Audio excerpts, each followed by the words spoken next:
Dalam peringatan Hari Pahlawan tahun 2022, Bupati Muara Enim mengajak seluruh masyarakat dan generasi muda untuk meneruskan cita-cita pahlawan dengan membangun daerah melalui belajar dan berkarya.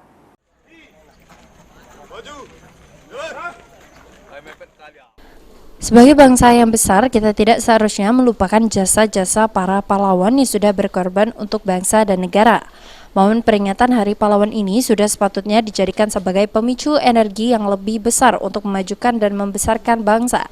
Bagi penerus bangsa memiliki beban berat untuk membuat bangsa Indonesia dan daerah lebih maju dengan karya yang bisa membangun bangsa.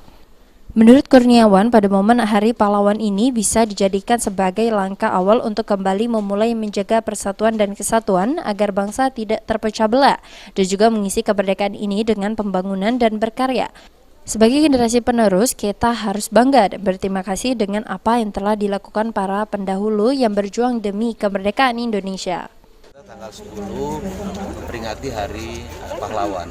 Tadi sudah kita dengar baik pesan dari Bu Menteri Sosial maupun juga pesan dari para pahlawan. Jadi saat ini kita semua yang hadir di sini adalah generasi yang hidup di era kemerdekaan.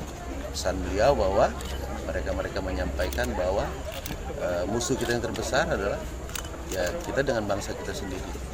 Oleh sebab itu pesan yang paling mendalam yang kita pahami adalah mari kita jaga persatuan dan kesatuan. Itu yang utama, jaga persatuan dan kesatuan, isi kemerdekaan ini dengan pembangunan.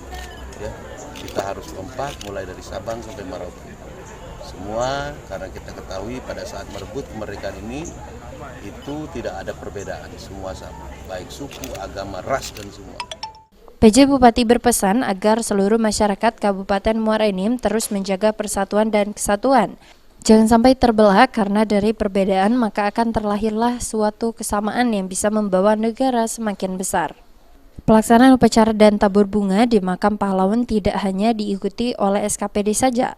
Upacara yang dipimpin oleh Dandim 0404 Muara Enim Letkol Infanteri Rimba ini juga dihadiri oleh seluruh unsur Forkopimda yang ada di Kabupaten Muara Enim. Mardiansyah, PAL TV.